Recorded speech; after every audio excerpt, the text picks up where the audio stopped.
J'aurais dû voir les signes bien avant de faire mes valises. Vous savez, quand vous décidez de quitter la France pour la Thaïlande, tout le monde autour de vous vous regarde avec cette sourire bienveillant. Celui qui dit: «Oh, c'est mignon, il découvre le monde.» Je m'appelle Théo Marchand, j'ai 42 ans, et à l'époque je travaillais comme consultant en marketing digital dans un bureau gris de la Défense. Gris partout. Les murs, le ciel de novembre, même les visages de mes collègues après 10 ans à faire essentiellement la même chose. Vous savez comment ça commence, non? Vous parcourez Instagram à minuit en buvant un troisième café. Vous voyez ces photos de plages turquoises, de sourires authentiques, de budget mensuel de 300 € qui semblent suffire à vivre comme un roi. Et puis vous lisez des articles sur les digital nomades, ces gens qui travaillent depuis une terrasse à Chiang Mai avec un café à 4 €, et votre petite voix intérieure dit: «Pourquoi pas toi?» Cette petite voix était très convaincante. Après 12 ans en même poste, je gagnais correctement. Pas riche, mais suffisamment. Mon loyer à Paris était de 1200 € pour un 45 mètres carrés dans le 9e arrondissement. Mon salaire était confortable, mais mon cœur était vide. C'était aussi simple et aussi banal que ça. Pas de drame particulier, pas de rupture traumatisante qui m'aurait poussé vers la porte de sortie. Juste une sensation croissante que les années passaient, identique, prévisible, étouffante. J'avais visité la Thaïlande 3 fois avant de décider de m'y installer. 2 semaines en 2015 à Bangkok et Phuket, un voyage d'une semaine en 2018 à Chiang Mai, et 10 jours en 2020 et un autour de Krabi et Ao Nang. À chaque voyage, j'étais tombé sous le charme. Les gens étaient doux, les prix étaient incroyablement bas, et il y avait cette sensation de liberté que vous ne trouvez pas en Europe. Pas de file d'attente interminable pour un café, pas de réunion de 3 heures pour décider où manger le midi, pas de bruit blanc de la civilisation occidentale qui vous étrangle lentement. En 2023, j'ai pris la décision. J'ai donné ma démission en février pour une prise d'effet en mai. J'ai une mère à Lyon, une sœur à Marseille, et quelques amis à Paris que j'aimais bien mais pas assez pour rester prisonnier de ma vie actuelle. Les réactions ont été prévisibles. Ma mère a pleuré, ma sœur a dit que je traversais probablement une crise existentielle. Mes amis parisiens ont fait celui qui approuvait tout en pensant clairement que je traversais une crise existentielle. Mais voyez-vous, quand vous avez décidé quelque chose dans vos tripes, aucune larme maternelle ne vous arrête. Quand vous avez senti que vous étiez en train de gaspiller les années les plus précieuses de votre vie sur un métro rempli d'étrangers harassés, aucun ami parisien ne peut vous convaincre de rester. J'ai vendu mes meubles, gardé quelques effets personnels, dit au revoir à mon appartement en pleurant un peu, et j'ai acheté un billet aller simple. Pas de retour prévu. C'était en mai 2023, il y a maintenant 3 ans. Mon premier mois, j'ai loué un studio à Nimman, le quartier des jeunes à Chiang Mai. Nimman est une petite enclave de Chiang Mai, juste au nord de la vieille ville, connue pour être la destination des expats et des jeunes entrepreneurs thaïlandais. Vous avez des cafés branchés, des restaurants végétaliens, des coworking spaces partout. C'est l'endroit où les gens viennent pour se sentir nomades digitaux sans vraiment être complètement isolés. Mon studio coûtait 400 € par mois, avec l'électricité et l'eau comprise. J'étais en plein rêve. Ma première semaine, j'ai fait tout ce que font les nouveaux arrivants. J'ai exploré les petites ruelles, j'ai mangé du khao soi dans des petits restaurants sans devanture. J'ai essayé de communiquer avec les vendeurs de marché en utilisant une application de traduction sur mon téléphone. J'ai marché dans le temple de Wat Chedi Luang en fin d'après-midi, quand la lumière orange du soleil tombait sur les pierres anciennes. J'ai regardé les moines marchant pour leur dernière quête d'aumône du jour, leurs robes orange vibrant contre le crépuscule. C'était magique, absolument magique. Je pensais vraiment que j'avais gagné au loto cosmique. Ici, j'avais un studio pour 400 euros, un café décent coûtait 1,50 €, une massage thaï complète était à 7 euros, et vous aviez littéralement des fruits exotiques à 2 euros pour un sac entier. Ma vie à Paris aurait coûté au minimum 5 000 € par mois pour maintenir un standard décent. Ici, je pouvais vivre comme un roi avec 1 000 €. Les 3 premiers mois ont été merveilleux. Je travaillais quelques heures le matin, puis je m'enfonçais dans la ville. J'apprenais le thaï basique. Je me faisais des amis dans les cafés branchés de Niman. Il y avait des Français, bien sûr. Il y a toujours des Français. Marc, un mec de Bordeaux, qui vendait des formations en ligne depuis 4 ans. Stéphanie, une femme de Lyon qui tenait un petit restaurant végétalien avec ses économies. Olivier, un développeur informatique de Toulouse qui prétendait ne jamais retourner en France. Les repas étaient incroyables. Le somtam, cette salade de papaye verte avec du citron vert, du piment et de la sauce de poisson, était ma drogue. Le mouping, ces brochettes de porc grillé marinées, je pouvais en manger 5 ou 6 pour 4 euros. Les nouilles de riz à la sauce curry rouge, le saté de poulet, les rouleaux de printemps faits frais chaque matin. Quand vous veniez de Paris, où un repas décent coûtait 20 euros, c'était comme un rêve. J'avais loué un petit scooter automatique pour 2 euros par jour. Avec mon permis international, j'ai commencé à explorer les villages autour de Chiang Mai.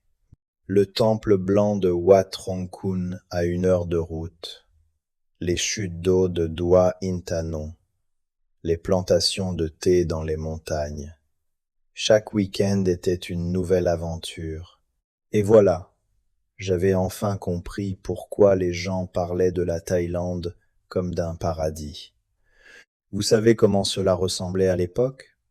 C'était comme si j'avais découvert le secret que tout le monde cherchait.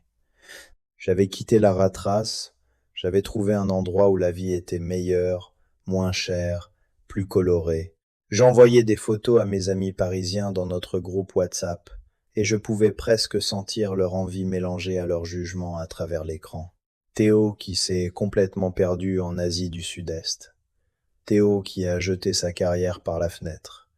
Théo qui va revenir en rampant après 6 mois. Mais je ne suis pas revenu, pas après 6 mois, du moins. Les premiers vrais signes que quelque chose n'allait pas ont commencé 4 mois après mon arrivée. C'était subtil, pas dramatique. Vous savez, c'est comme quand vous regardez une personne que vous connaissez depuis longtemps et que vous réalisez soudainement qu'elle a changé. Ce n'est pas un événement unique, c'est une accumulation de petites choses que vous aviez ignorées. Le premier jour où j'ai vraiment ressenti quelque chose d'étrange, c'était un samedi matin à Nimman. J'étais dans mon café habituel, celui tenu par une femme de 70 ans qui m'avait surnommé Thai Boy parce que j'avais enfin maîtrisé la phrase café noir, pas de sucre, en thaï.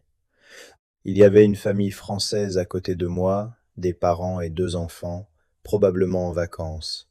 Ils parlaient assez fort, vous savez, comme les Français qui ne réalisent pas qu'ils sont bruyants. Les enfants se plaignaient que tout était bizarre, que la nourriture était trop épicée, que les gens parlaient une langue qu'ils ne comprenaient pas. Et en les regardant, j'ai eu une pensée qui m'a dérangé. Après 4 mois, ces enfants paraissaient plus thaïlandais que moi. Ils avaient une teinte bronzée. Ils comprenaient le concept du sourire thaï mieux que je ne le comprendrais jamais. Et puis j'ai réalisé quelque chose. Je n'avais pas d'amis thaïlandais. Pas un seul. Tous mes amis venaient d'Europe, d'Amérique du Nord ou d'Australie. Je vivais dans une bulle, mais je ne m'étais pas rendu compte à quel point cette bulle était hermétiquement fermée.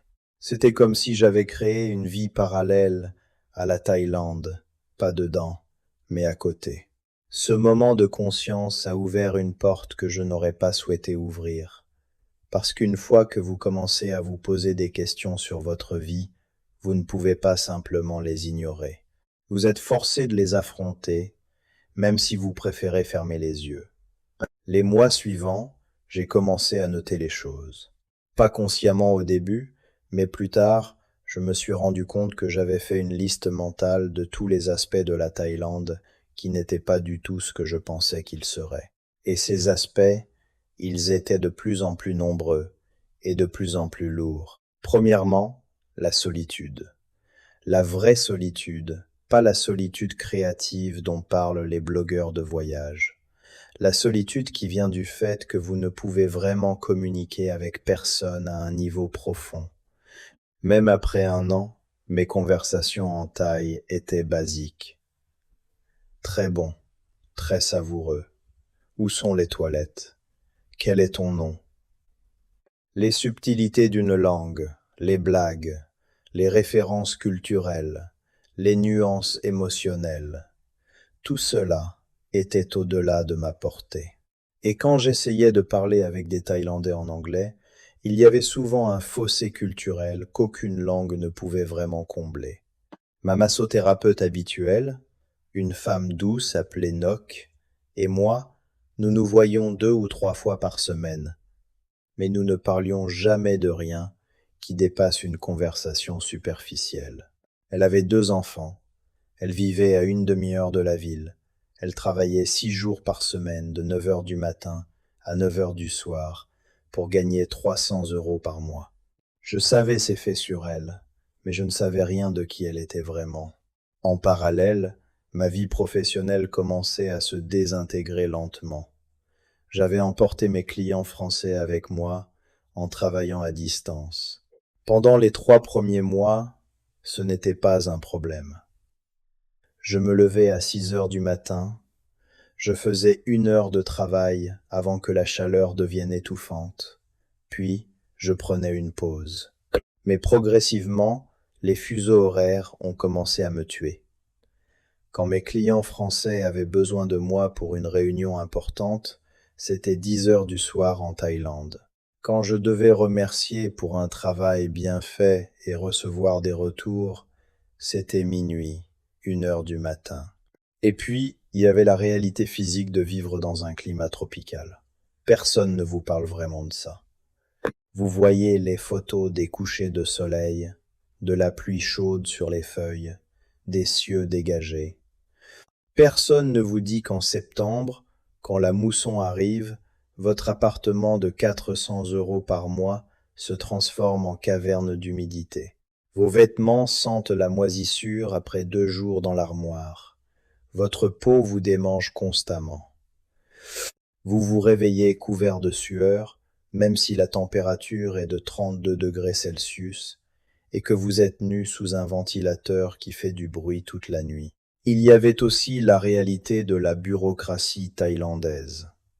J'avais un visa d'élite à long terme qui coûtait 20 000 € pour 10 ans, ce que j'avais acheté au cours des premières semaines parce que tout le monde disait que c'était un bon investissement, mais même avec ce visa, il y avait des démarches administratives étranges. Vous deviez enregistrer votre résidence tous les 90 jours. Vous deviez montrer que vous aviez assez d'argent chaque mois. Il y avait des impôts, de l'assurance, des documents qui devaient être traduits en thaï ou en anglais par des traducteurs assermentés. Un jour, j'ai reçu une lettre de l'immigration locale disant que ma résidence n'était pas enregistrée correctement. Je n'avais aucune idée de ce que j'avais mal fait. J'ai dû passer une journée entière, 9 heures du matin à 4 heures de l'après-midi, assis dans un bureau gouvernemental, avec un climatiseur qui glaçait les os, à attendre que quelqu'un puisse m'expliquer le problème. Finalement, il s'avéra que c'était une simple erreur de papier. Mais dans ce processus, j'ai réalisé à quel point je dépendais des autres pour naviguer dans ce système que je ne comprenais pas vraiment. C'est vers le 6e mois que quelque chose a vraiment changé. Une de mes clientes françaises, Véronique, une directrice marketing que j'avais travaillé pendant 5 ans, m'a appelé un matin. Elle m'a dit de manière très douce mais directe que mon travail avait changé. J'envoyais les livrables à temps, mais ils n'avaient pas la même saveur. Elle a dit exactement ça. Ce n'est pas grave, mais ce qui était brillant avant est maintenant juste, bon, correct. C'est comme si tu avais arrêté de danser et tu avais commencé juste à marcher. Je n'ai rien répondu sur le moment. Mais la nuit, allongée dans mon studio en écoutant les geckos crier dehors, je me suis demandé si elle avait raison. Avais-je réellement arrêté de danser? Ou avais-je simplement réalisé que la danse ne signifiait rien pour moi en premier lieu, et que maintenant que je n'étais plus forcé de danser, je ne voyais pas pourquoi je devrais prétendre que ça m'importait encore. Les réseaux sociaux ont commencé à ressembler à des mensonges. Les photos que je postais sur Instagram, qui montraient ma vie en Thaïlande comme quelque chose d'idyllique, commençaient à me mettre mal à l'aise. Il y avait un temple magnifique avec la lumière dorée du coucher de soleil, mais ce que vous ne voyez pas, c'étaient les touristes chinois qui jetaient des pièces de monnaie dans le bassin sacré avec du plastique. Il y avait une photo de moi souriant avec un bol de cao soie à 5 €, mais vous ne voyez pas la pauvreté réelle autour de moi, ces enfants qui vendaient des bracelets aux touristes au lieu d'aller à l'école. Un jour, j'ai été témoin de quelque chose qui m'a vraiment dérangé. J'étais dans un restaurant et une touriste australienne très bruyante se plaignait à voix très haute que le riz était mal cuit. Parce que le riz n'était pas parfaitement blanc, elle pensait que c'était cassé ou de mauvaise qualité. Je regardais le chef, un homme de 65 ans avec les mains les plus fortes que j'ai jamais vues, composer son visage en un sourire doux, tandis qu'elle continuait à se plaindre. Et il y avait quelque chose de brisé dans ce sourire. Quand j'ai mangé du riz blanc cassé toute ma vie, si ce riz avait vraiment quelque chose qui n'allait pas, croyez-vous vraiment que j'aurais servi ce riz? Mais voilà, c'était le jeu. Le sourire thaï est presque une arme culturelle. C'est un outil de survie pour un peuple qui a dû naviguer dans le tourisme de masse pendant des décennies. Et en vivant ici, j'étais devenu à la fois spectateur et participant d'une sorte de danse où tout le monde jouait un rôle. Vers le mois de septembre de ma première année, j'ai décidé de quitter Chiang Mai, pas la Thaïlande, juste la ville.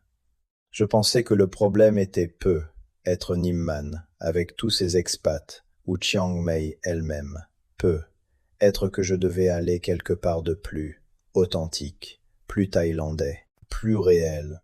J'ai trouvé un petit bungalow à Ao Nang, une petite ville côtière près de Krabi. C'est l'endroit où les gens vont pour plonger, pour faire du kayak, pour dormir dans des petits bungalows à proximité des falaises. Mon bungalow coûtait 350 € par mois. Il était simple, avec un lit, une douche, une petite cuisine.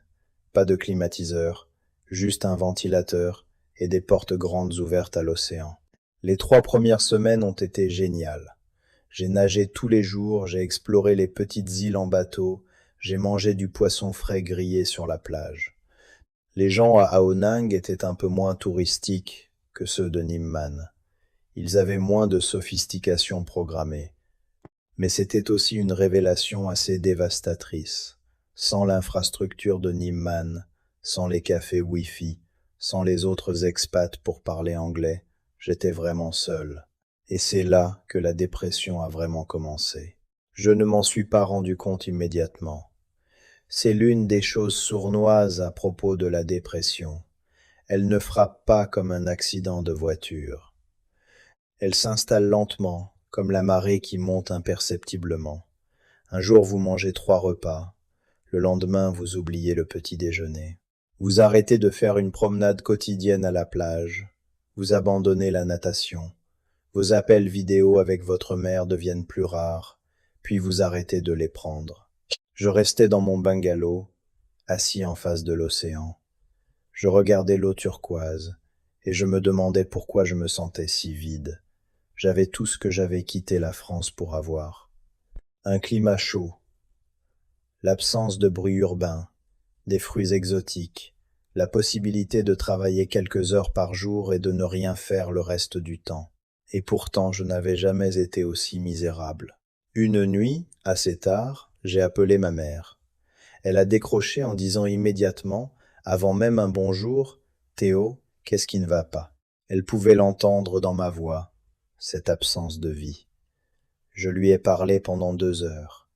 Je lui ai dit que je me sentais vide, que j'avais fait cette grande aventure, que j'avais coupé mes racines, que j'avais dit au revoir à ma vie en Europe, et que maintenant j'étais assis au paradis, et que le paradis semblait un mensonge. Elle m'a dit quelque chose que je n'oublierai jamais. Elle a dit, mon amour, tu pensais que le problème c'était Paris, mais le problème c'était toi. Et tu as apporté toi partout où tu es allé. À ce moment, j'ai éclaté en sanglots, pas parce que c'était cruel, mais parce que c'était vrai. Les 3 mois suivants ont été parmi les plus difficiles de ma vie. J'ai coupé les nouveaux contacts que j'avais faits à Honan. J'ai arrêté de répondre aux emails de mes clients. J'ai passé mes journées à lire des livres, à regarder le même passage de l'océan qui devrait être magnifique, mais qui ressemblait juste à une prison avec vue. Je suis allé à plusieurs reprises voir des docteurs thaïlandais qui m'ont prescrit des antidépresseurs que je prenais de manière irrégulière. Ils ne comprenaient pas vraiment ce que j'essayais de leur communiquer. Ou peu, être que je ne savais pas comment l'exprimer en anglais, ou dans mon très mauvais thaï. Ce qui m'a sauvé, curieusement, c'était un groupe de soutien pour les expats en dépression que j'ai trouvé sur Facebook. Pas un vrai groupe, juste une collection d'étrangers sur Internet qui vivaient dans différents pays d'Asie du Sud-Est et qui partageaient le même sentiment d'isolement. Il y avait David, un Anglais à Ho Chi Minh City qui avait arrêté de prendre ses médicaments parce qu'il pensait que la Thaïlande était une cure magique. Il y avait Sofia, une Italienne qui vivait à Bangkok et qui travaillait encore pour une agence en Italie, en gardant exactement les mêmes heures, ce qui signifiait qu'elle travaillait la nuit et dormait le jour. Il y avait Michael, un Américain à Bali qui avait découvert qu'il était allergique à quelque chose en Indonésie et que ses allergies le maintenaient dans un état constant de fatigue et de malaise. En parlant avec eux, jour après jour, une vérité a commencé à émerger. La Thaïlande n'était pas le problème, et la France n'était pas le problème non plus. Le problème était moi, mais pas le genre de problème que ma mère avait vaguement suggéré. Le problème était que j'avais construit ma vie entière autour d'une narration. En France, c'était la narration « Je suis coincé, j'ai besoin de m'échapper ». En Thaïlande, c'était « J'ai trouvé le paradis, tout est parfait ». Et puis, quand le paradis ne s'était pas avéré être un paradis, au lieu de chercher l'équilibre, j'avais juste changé la narration en « J'ai commis une horrible erreur, je suis un échec ». Aucune de ces narratives n'était vraie. Elles étaient justes. Des histoires que je racontais à moi-même. C'est un concept que j'ai appris en lisant un livre sur la thérapie comportementale cognitive. Vous créez une narration, vous la croyez, et puis vous agissez en fonction de cette narration, ce qui crée des preuves qui soutiennent la narration. C'est un cycle sans fin, et aucun changement de géographie ne peut vous sortir d'un cycle que vous transportez avec vous. En venant en Thaïlande, en me jetant dans un endroit où rien n'était familier, j'ai été forcé de poser des questions. Et une fois que vous commencez à poser des questions, vous ne pouvez pas les arrêter. Je vis maintenant à Bangkok depuis 2 ans. Je ne suis pas riche, loin de là. Je gagne peu, être 40 000 € par an. Mais je paye 3 000 € d'impôts thaïlandais, un loyer de 500 €, et je mange assez bien pour le reste. Et j'ai un genre de paix que je n'ai jamais eu en France. Ce n'est pas parce que la Thaïlande est mieux que la France. La France est un pays magnifique, avec une culture incroyable et des droits du travail que la Thaïlande n'a pas. C'est parce que j'ai finalement arrêté de comparer. J'ai arrêté de dire « je suis en Thaïlande, donc je dois vivre comme un voyageur ». Et j'ai commencé à dire « je suis ici ». Et je dois en faire une vie. En quittant la côte et en revenant à Bangkok, non pas au quartier touristique de Sukhumvit, mais au quartier d'Ari, un quartier authentique où vivaient les Thaïlandais de la classe moyenne, j'ai pris une décision. Je n'allais pas retourner en France. Mais je n'allais pas non plus rester à Aonang à regarder fixement l'océan en me demandant pourquoi je n'étais pas heureux. J'allais rester en Thaïlande, mais je devais changer ma relation avec la Thaïlande. J'ai loué un petit appartement au-dessus d'une pharmacie pour 420 € par mois. Et pour la première fois, j'ai décidé d'arrêter de rechercher l'authenticité et de simplement vivre. Au lieu de chercher des restaurants vrais, j'ai commencé à manger où les Thaïlandais mangeaient. J'ai arrêté d'essayer d'apprendre le thaï parfaitement et j'ai juste commencé à parler de manière brute et imparfaite avec les gens autour de moi. Je me suis inscrit à une classe de thaï réelle, pas pour les touristes, et j'ai commencé à apprendre des choses qui m'intéressaient vraiment, comme comment avoir une conversation sur le cinéma ou sur la vie, pas juste comment commander un pad thaï. Et curieusement, les gens m'ont soudain semblé beaucoup plus réels. Ma voisine, Kun Porn, c'est un prénom très courant en Thaïlande, et les Occidentaux qui rient de ce prénom passent complètement à côté de la culture. Une femme de 60 ans qui tenait une petite boutique d'électronique au rez-de-chaussée a commencé à m'inviter à manger chez elle le dimanche. Sa fille travaillait dans le secteur du cinéma, son fils était chirurgien à Chiang Mai. Nous parlions mal ensemble, un mélange de thaï basique, d'anglais cassé, de gestes et de rires. Mais c'était des conversations vraies.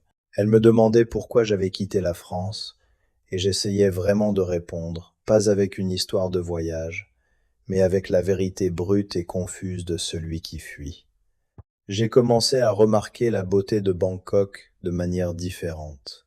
Pas la beauté des temples scintillants et des touristes pèlerins, mais la beauté des vendeurs de rue qui se dépêchaient le matin de mettre en place leurs petits étalages de nourriture. La beauté des ouvriers du bâtiment qui prenaient leur petit déjeuner à 5 heures du matin avant de commencer une journée de 10 heures dans la chaleur écrasante.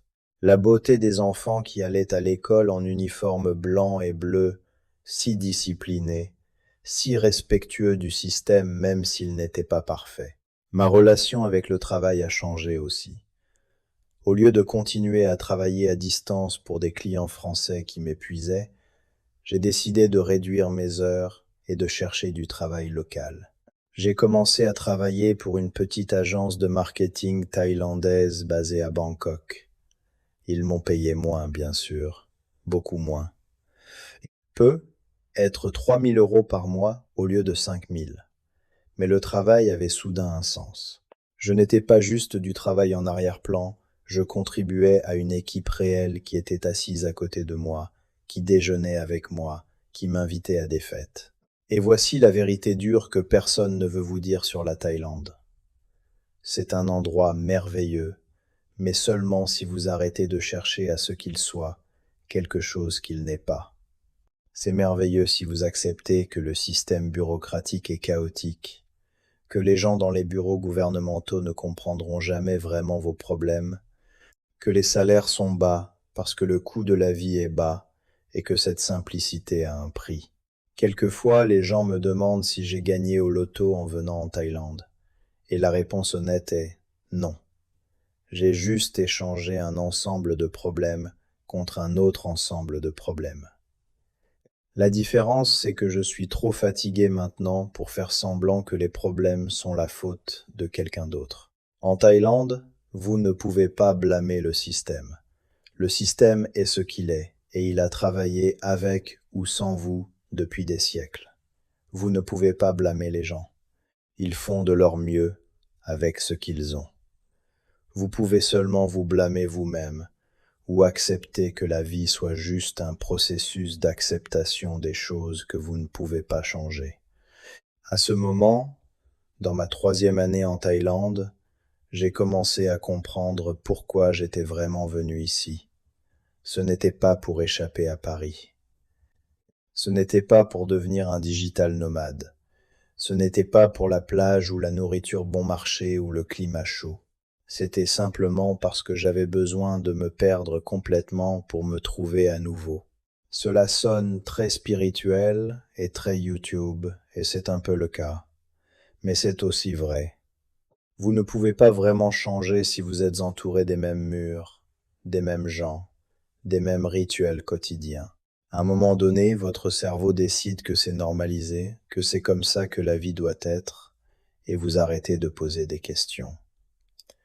En venant en Thaïlande, en me jetant dans un endroit où rien n'était familier, j'ai été forcé de poser des questions. Et une fois que vous commencez à poser des questions, vous ne pouvez pas les arrêter.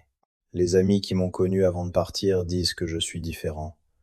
Ma mère a même dit, lors de sa visite ici l'année dernière, qu'elle pouvait voir la différence. Je ne suis pas heureux tout le temps. Je me mets toujours en colère contre le système bureaucratique thaïlandais. Je me sens toujours un peu étranger en regardant les fêtes religieuses. Je me demande toujours si j'aurais pu faire quelque chose de plus significatif avec ma vie, mais j'ai arrêté d'attendre que la vie soit parfaite. J'ai arrêté de penser que quitter un endroit va m'échapper à moi-même. Et j'ai appris que le vrai voyage n'est pas un mouvement géographique, c'est un mouvement à l'intérieur. Est-ce que je recommande de venir en Thaïlande? Eh bien, cela dépend. Si vous venez parce que vous pensez que vous allez fuir vous-même, que vous allez trouver une vie meilleure par magie, que tout sera moins cher et plus facile, alors non, ne venez pas, cela ne va pas marcher. Mais si vous venez parce que vous êtes vraiment prêt à changer, parce que vous êtes prêt à accepter que vous allez vous sentir perdu, isolé et confus, et que vous êtes d'accord avec ça, alors oui, venez. Parce que c'est seulement une fois que vous êtes complètement perdu que vous pouvez vraiment commencer à chercher. La Thaïlande m'a appris ça, et j'en suis profondément reconnaissant.